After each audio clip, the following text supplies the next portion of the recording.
Well, hello folks, LA here. This is the weekly report, April 22nd. Doing it on the 24th. And last week, I was a little bit negative on what was taking place. Well, it took them until, Thursday before they took this thing down. But boy, did they take it down. Cumulative losses on the year, fairly large. 2 weeks of hammering now on these indexes. What's happening? Bonds. They keep getting sold. And this is a plunge. Why is this happening? All right. Why are the bonds getting sold off? Well, because of rates. Interest rates going up. Central banks been raising rates now, about a little less than a year of hiking so far. You can see it. All these rate cuts for all this decade, that's over.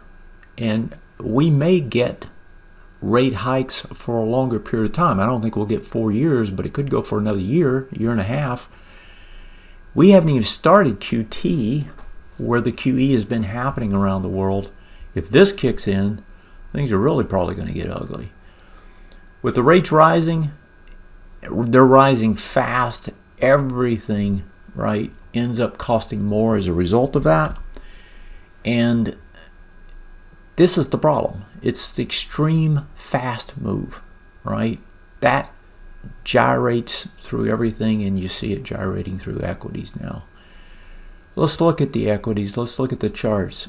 It looks to me like this was another attempt to break back to the top. Folks, this has been going on. If you go back over here and look at it, actually, if you just draw in a range, right? This range has been going on now for what?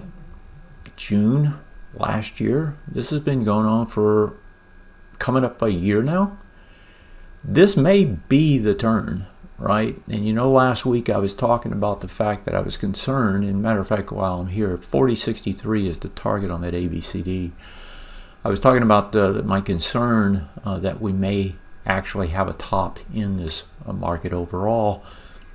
This week, of course, made me really start to think that fast moves usually come off, they don't always, but a lot of times they come off false moves. Here we go, 2 days, striking, trying to get higher, false move, boom. They lower the hammer on it. You can kind of visualize why this happened, right? I mean, you come down, right? You're trying to go back up. Everybody says, oh, we got a bottom. Well, if we got a bottom, we got to buy this bottom, right? We got to get back in because we've been out, or we got out on the way down. We got hammered out of this or something. Now we got to get in, and then you get up here, and then all of a sudden everything goes to heck, and then you get the whoosh, and that's what's happened. How do we know when these moves are done? Well, you get volume expansion. Are we getting it? There isn't any yet. So that tells me this is probably not done. And that's a problem, right? Because we've already taken a pretty good hit. If I look back at just the last 4 or 5 months, you can see false move higher, right? Trying to break to higher highs. And there was some highs over here that we were going after. Doesn't get there. 5% move, volume expansion. Here's another one. False move, go back to the highs. What happens? Gives it all up. 11%. Spike at the low, volume. Here's this one. 10% move, spike at the lows. Folks, we don't have a spike. That makes me think we're probably going lower. If I look over at those MTTFs, we talked about middle of May, late May. These things should turn on the dailies. You can see we're almost end of April. Here we are. We're right at the turn point. If I look at that chart I gave you back at, I think the last time I used this was maybe first week of March or so. Back then, we were somewhere over in this area, like right in here somewhere. We were on the upswing, or maybe we were a little bit farther over. Well, I think we're at that top and starting on the downswing now. If I look at the market and I say, okay, if we're going to go down, how do we go down? You got to get the XLK and the XLF to break. And if we look at those, here's the XLK. Now this is the big one. Swing point lows on a daily, right below. happens to be a weekly break as well. If I look at the XLF, swing point low here, and I look over there, this low that we're looking at here is this low. Yes, it can break on multiple time frames. It's very, very possible now. Geopolitically, nothing's changed. Still got war, still got the COVID crackdown, lockdown over in China. This huge supply chain effect is going to hit us in another 3 or 4 months, going to boost inflation again. This is a real issue. Still don't see the press on this that you think you would see. But hey, you know, they don't always talk about what they need to talk about. Fundamental factors. Last week we had earnings fairly much positive across the board, right? But the reactions didn't do anything. The beige book was about what we expected. These rate hike worries is what's driving everything, is overwhelming everything, and the Fed speaker was just hawkish as they have been. The yen, huge factor, still not talked about either. This thing is still on a meltdown. The fact that they're on a meltdown is going to force China to devalue as well. All that stuff is inflationary. So again, more problems. Next week, it's the earnings, folks. It's these 2 days, Tuesday and Thursday, Microsoft and Google. If I look at the charts on these, they both are broken. Amazon's broken. The only one isn't is Apple. Unless they get some blowout earnings, this market's going to try and tank. And if it does, that XLK is going to go with it.